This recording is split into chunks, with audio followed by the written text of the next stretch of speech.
Hi friends, எல்லாருக்கும் வணக்கம். எல்லோரும் எப்படி இருக்கீங்க? நம்ம வீட்டில் இன்றைக்கி கருவாடு தொக்கு பண்ண போகிறோம். அது வந்துட்டு இங்கே பாருங்கள், கடாய் சூடாகிட்டு இருக்குது. வெங்காயம், தக்காளி, பச்சை மிளகா, கருவேப்பிலை, அப்புறம் இதுதான் வாழை கருவாடு. சொரா 2-3 பீஸ் இருந்தது, அது செய்ய போகிறேன். கடாய் சூடாகிடுச்சு. இப்போ எண்ணெய் விட்டுக்கலாம். எண்ணெய் வந்து கொஞ்சமாக தான் விட்டுருக்குறேன்.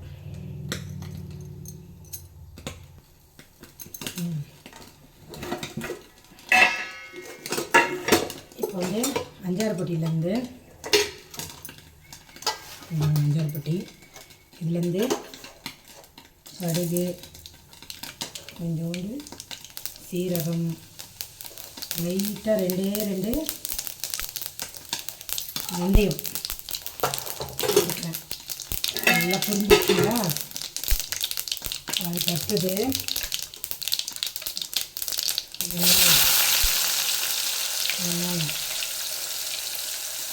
வெங்காயம் போட்டாச்சு. அப்புறம் கருவேப்பிலை ஒரு போட்டாச்சு, ஒரு கொத்து தான் கருவேப்பிலை. பச்சை மிளகா 3 வந்து அப்படியே போடுறோம்.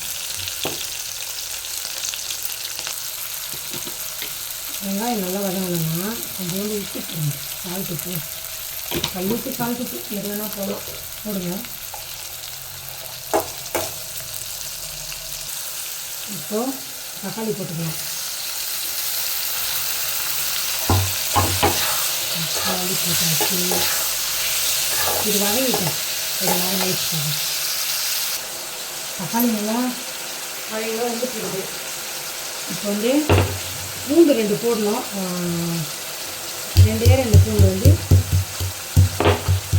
அதோட இந்த மாதிரி நச்சு 2 பூண்டு எண்ணெயிலே போட்டுக்கணும். இப்போ ஒன்றும் பிரச்சனை இல்லை, நல்லா வதங்கணும். நல்லா குழைவாயிடுச்சு. இன்னும் கொஞ்சம் நேரம் வச்சுக்கணும். 5 நிமிஷம் பார்த்தீங்கன்னா நல்லா குழைவாக எண்ணெய் பிரிஞ்சு வந்துடும் இந்த ஸ்டேஜ்லேயே.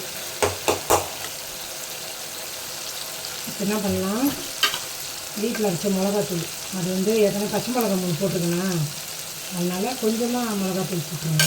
இது வந்து என்னென்னா அப்படியே கரைசல் மாதிரி கருவாடு போட்டு நல்லா கரைசல். ஏற்கனவே நம்ம என்ன பண்ணியிருக்கோம், சுட தண்ணி போட்டு நல்லா அலசி வச்சுருக்கேன். சுட தண்ணி போட்டு நல்லா அலசி வச்சுட்டு இந்த கருவாடை போட்டுக்கலாம். ஓகேவா? கருவாடு போட்டாச்சு. தண்ணியெல்லாம் ஊற்றக்கூடாது. இது வந்து நல்லா சூப்பராக இருக்கும்.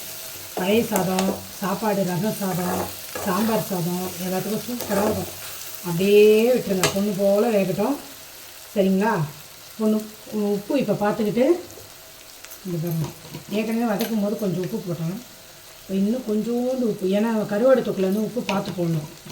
ஏன்னா அதுலேயே ஏற்கனவே கருவாடு இருக்கும்.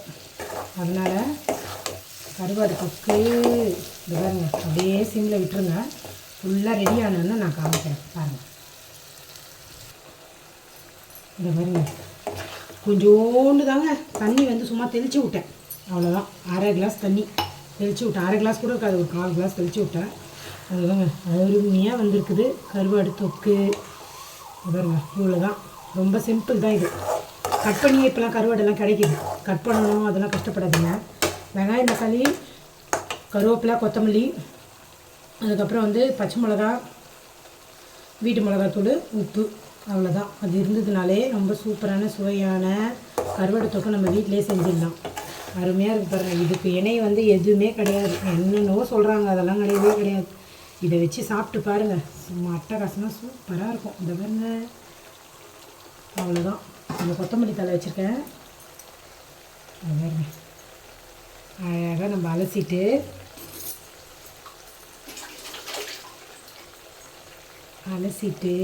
அப்படியே போட்டு விட்டுணும். அவ்வளோதான், சுவையான கருவாடு தொக்கு ரெடி. Thank you so much. எல்லோரும் இது மாதிரி சூப்பராக செஞ்சு பாருங்கள். இனிமேல் கொஞ்சம் கொஞ்சமாக இது மாதிரி வீடியோலாம் போடுறேன். நன்றி, வணக்கம்.